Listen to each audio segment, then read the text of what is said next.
Nos cantos mais sombrios e esquecidos da história, a caverna Shanidar nos sussurra uma história que desafia o que pensávamos que sabíamos.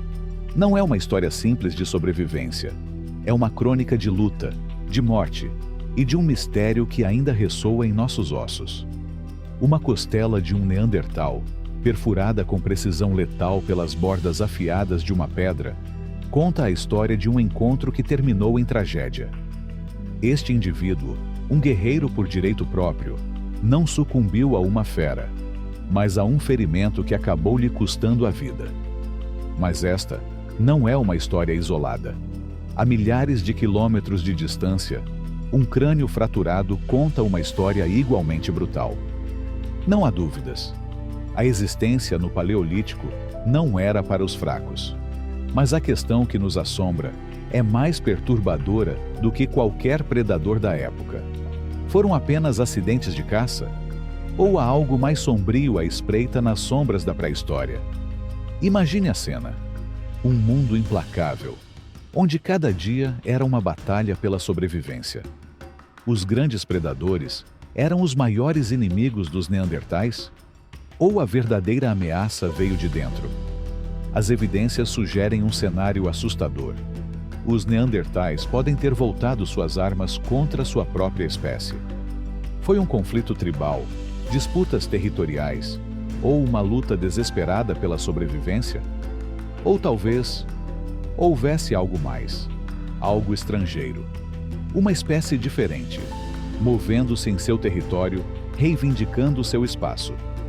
Uma espécie que não apenas compartilharia a terra com eles, mas que, eventualmente, a dominaria completamente.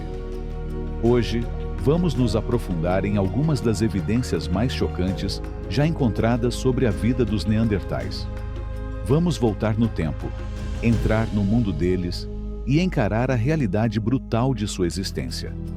Esta não é uma história de simples evolução.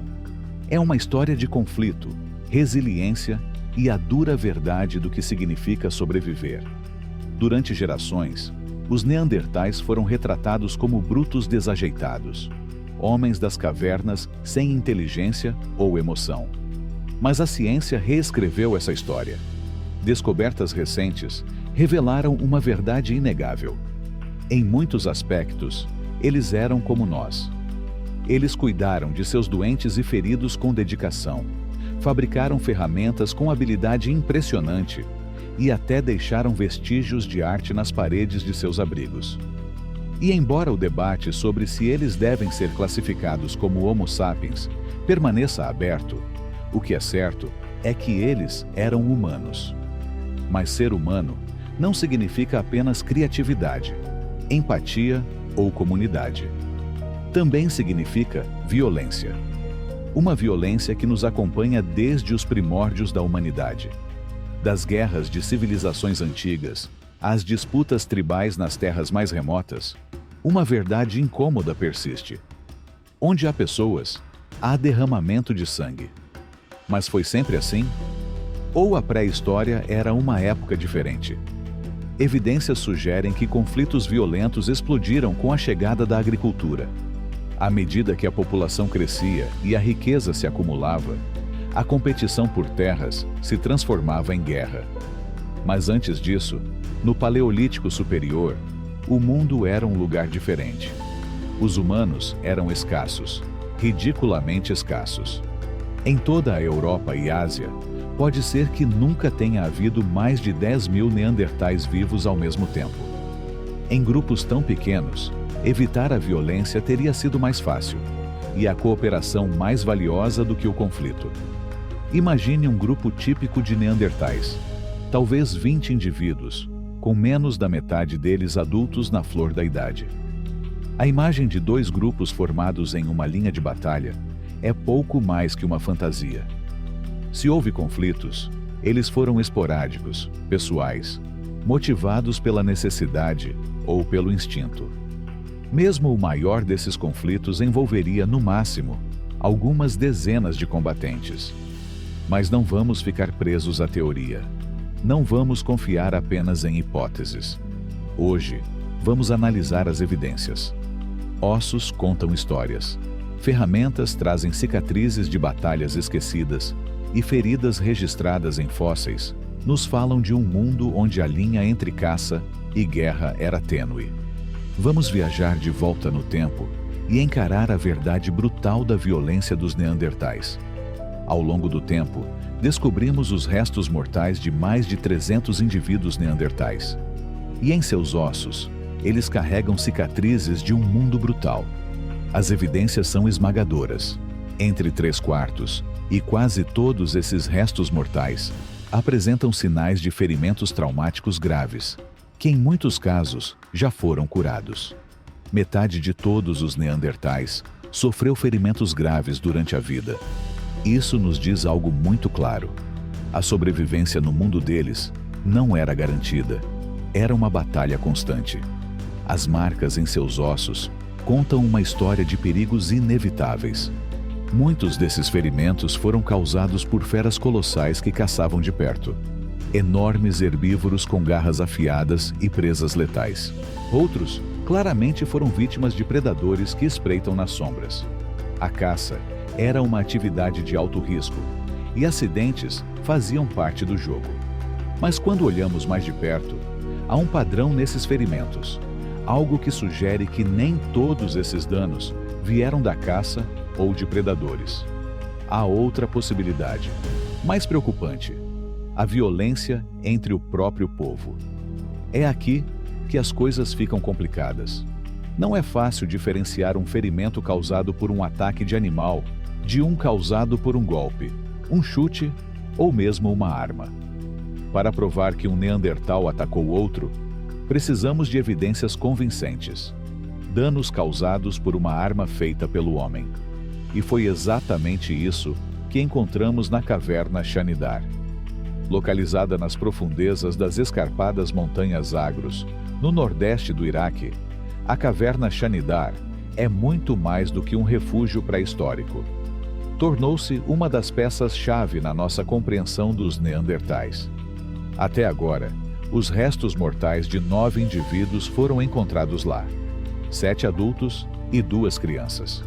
Alguns deles apresentam sinais claros de terem sido enterrados intencionalmente, sugerindo rituais e surpreendente complexidade social. Mas entre todas essas descobertas, há um neandertal que se destaca. Nós o chamamos de Shanidar III, e sua história nos conta algo extraordinário.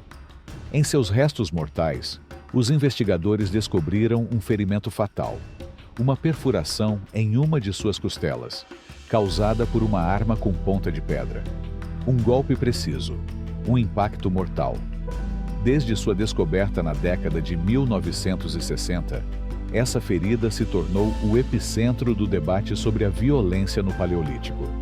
Na tentativa de decifrar o que realmente aconteceu, um estudo detalhado realizado em 2008 tentou replicar o ferimento de Shanidar III.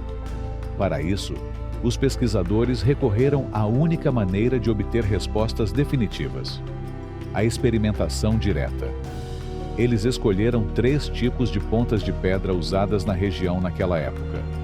2 grandes pontas de lava, uma delas alongada, e uma ponta mustier. Cada um deles era montado em lanças e impulsionado contra carcaças de porcos com uma besta, simulando cenários de ataque. 2 testes foram conduzidos.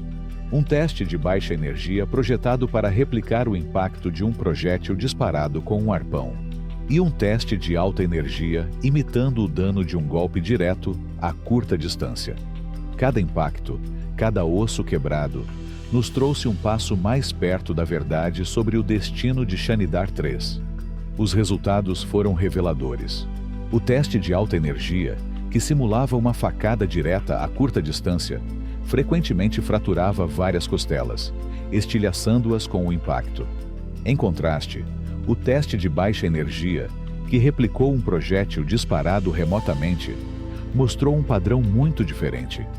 Um único impacto limpo na costela, muito semelhante ao encontrado em Shanidar III. O que isso nos diz? Que este neandertal provavelmente foi ferido por um projétil leve, lançado a longa distância. Talvez um dardo disparado por um arremessador de lança, ou um dardo ágil e mortal.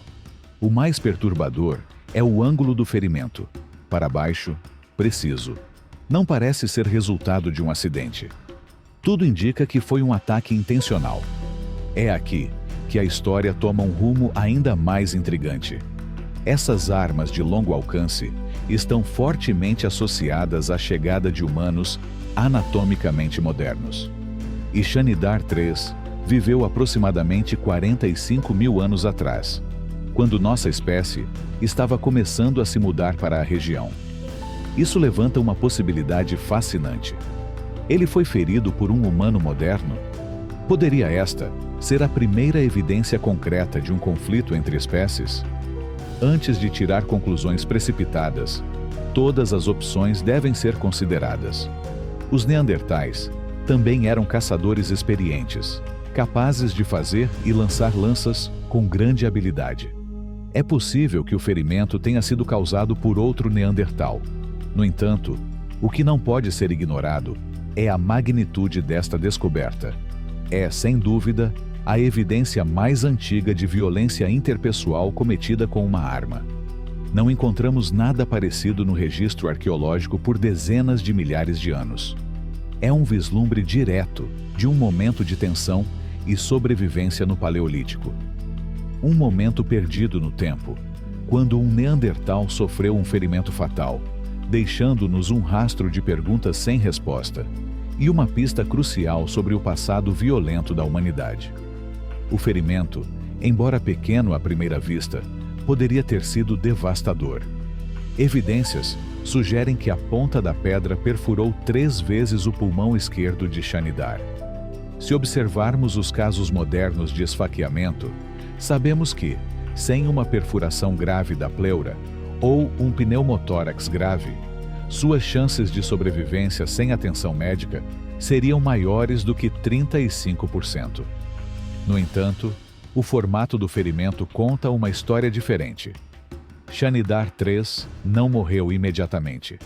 Ele sobreviveu pelo menos algumas semanas antes de sucumbir, talvez por uma infecção, ou talvez outra coisa.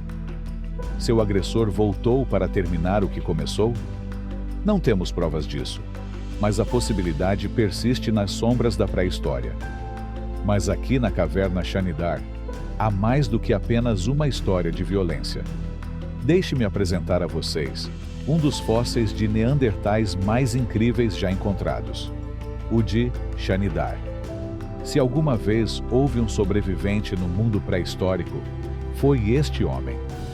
Quando jovem, ele sofreu um traumatismo craniano grave, um golpe brutal que danificou seu olho esquerdo e possivelmente afetou seu cérebro.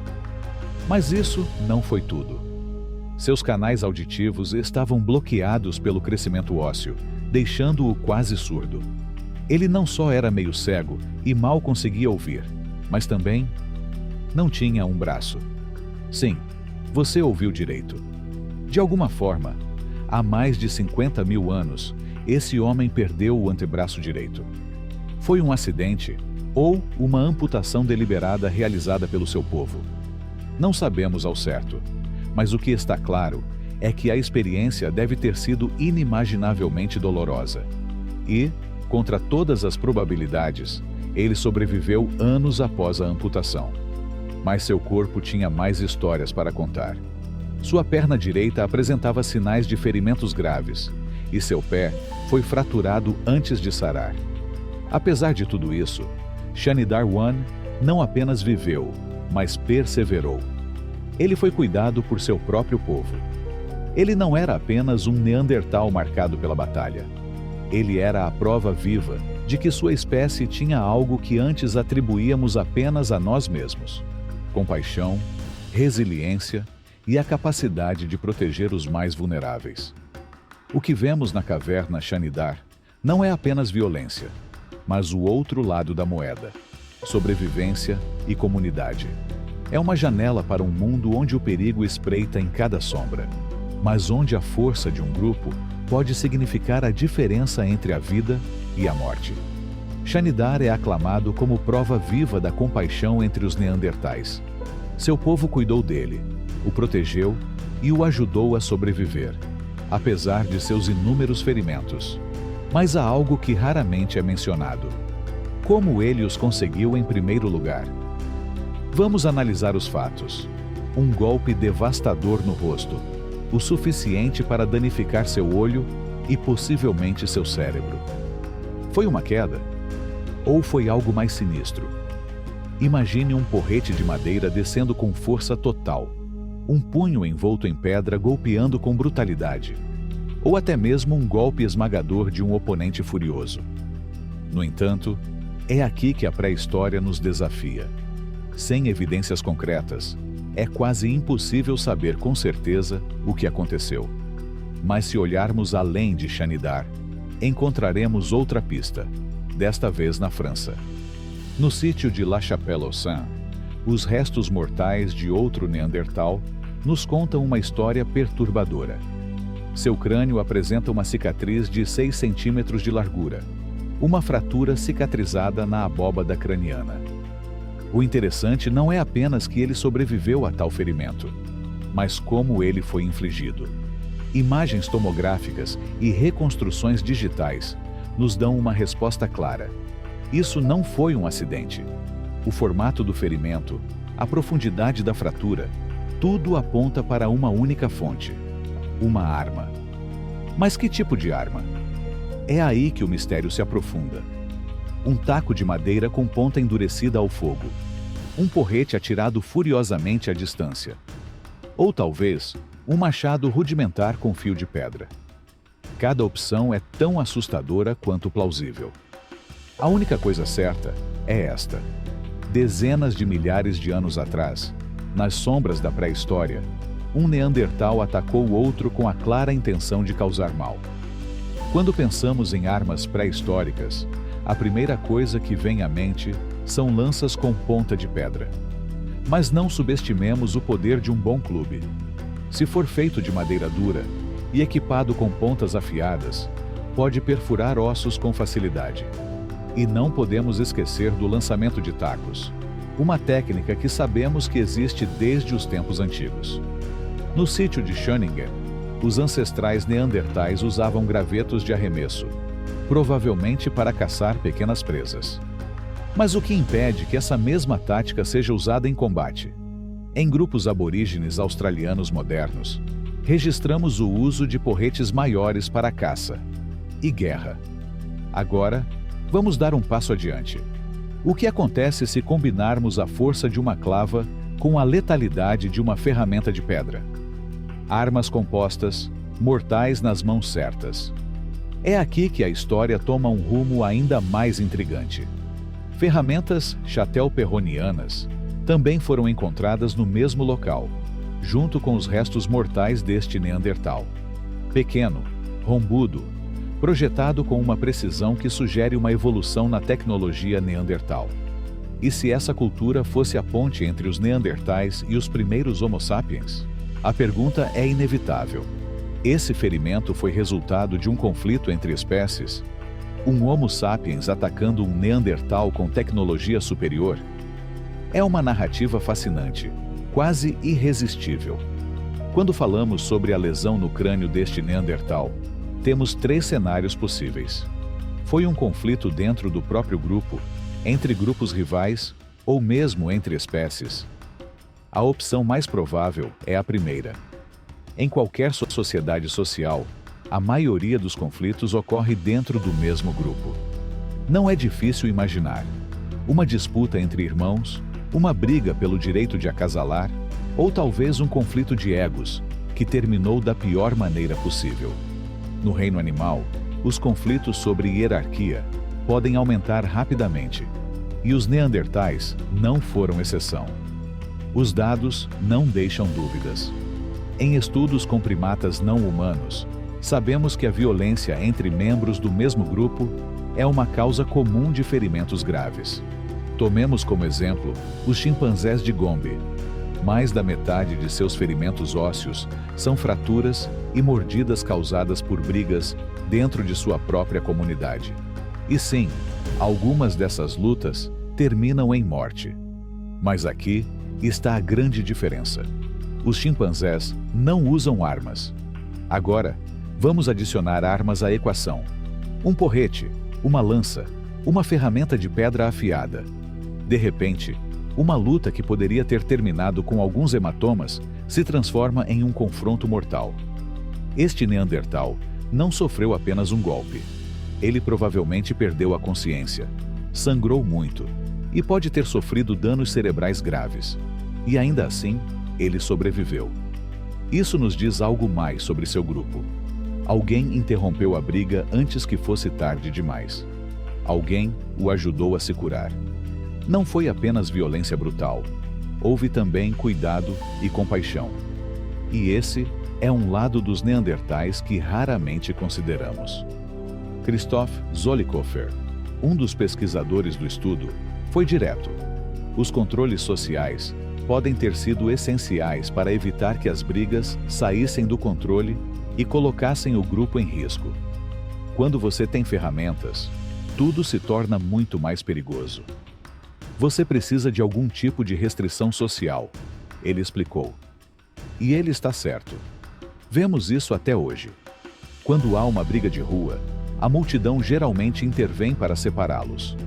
Em lutas profissionais, o árbitro está lá para interromper a luta quando o lutador não consegue mais se defender. Essa necessidade de acabar com a violência, antes que ela se torne letal, pode ter surgido precisamente quando começamos a usar armas. Agora, o que aconteceu com nosso Neandertal ferido? A hipótese mais provável é que ele tenha sido atacado por outro membro do seu grupo. Entretanto, não podemos descartar a possibilidade de que o agressor tenha vindo de outro clã. Naquela época, as populações eram pequenas, e a melhor estratégia para evitar conflitos era simplesmente evitá-los. Mas o que está claro é que os Neandertais lutavam entre si, e quando o faziam, usavam armas. É aqui que devemos fazer uma pausa. Porque tudo o que discutimos até agora pode reforçar a imagem clássica do Neandertal como um bruto violento. Mas antes de nos precipitarmos em julgar, vamos lembrar quem somos. A violência interpessoal tem sido uma constante em nossa história. E se quisermos entender o quão agressivos os Neandertais eram, precisamos compará-los com aqueles que eventualmente os substituíram. Os humanos modernos do Paleolítico Superior. É um confronto além do tempo. Os Neandertais eram realmente mais violentos que nós? Ou talvez não sejamos tão diferentes assim? Um estudo de 2018 investigou profundamente a prevalência de traumas crânio-faciais em Neandertais e outros dados contextuais para responder a uma pergunta fundamental: quão perigosas eram realmente suas vidas? É claro que é bem provável que muitos desses ferimentos tenham sido resultado de ataques de animais grandes, predadores ferozes. No entanto, após uma análise mais detalhada, fica claro que essas feridas nos dão uma visão direta de quão mortal era o mundo em que os Neandertais viviam. O que os pesquisadores descobriram é fascinante. Neandertais e humanos modernos do Paleolítico Superior tiveram uma incidência surpreendentemente semelhante de traumatismo craniano, especialmente entre os homens. Mas a verdadeira surpresa veio quando eles observaram o momento desses ferimentos.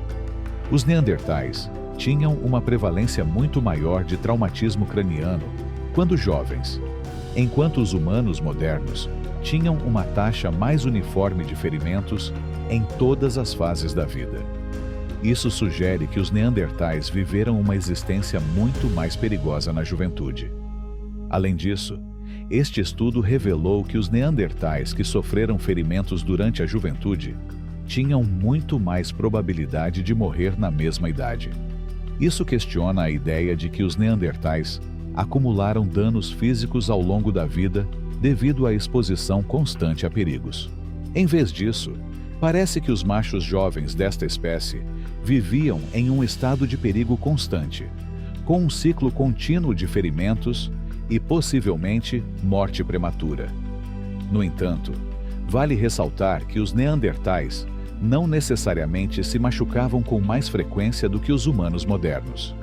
Ambos os grupos, no final das contas, viviam em um mundo implacável, cheio de riscos constantes. Então, o que realmente diferencia os neandertais? Por que os jovens neandertais pareciam ser mais propensos a ferimentos? Talvez, assim como os humanos modernos, os jovens enfrentassem rivalidades internas, lutando entre si para resolver disputas, demonstrar sua força ou simplesmente ganhar respeito.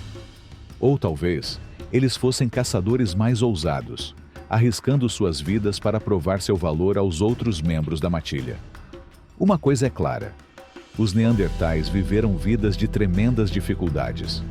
E assim como nós, humanos modernos, fizemos e continuamos a fazer isso, lutando, competindo e sobrevivendo em um mundo onde a morte está sempre à espreita.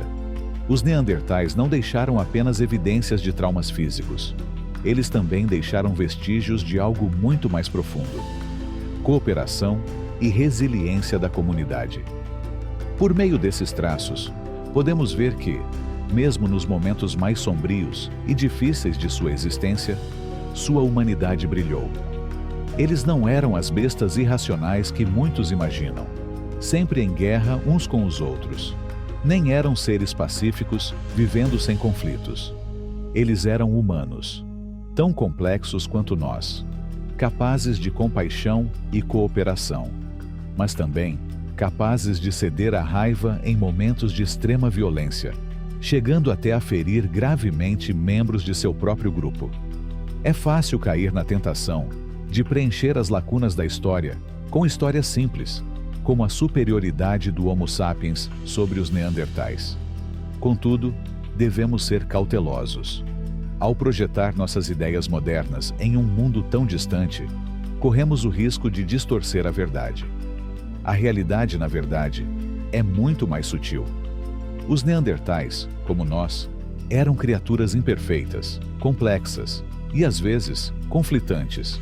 E agora temos evidências sólidas que mostram que eles ocasionalmente usavam armas entre si.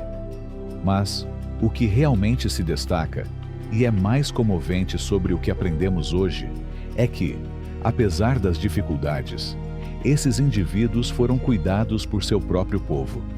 Um deles pode ter finalmente sucumbido aos ferimentos, mas isso não muda o fato de que ele foi cuidado e tratado com compaixão.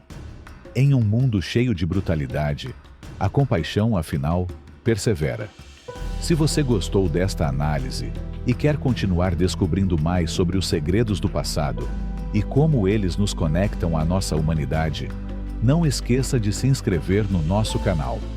Fique ligado em todas as nossas atualizações e junte-se a nós nesta fascinante jornada pela história e descoberta.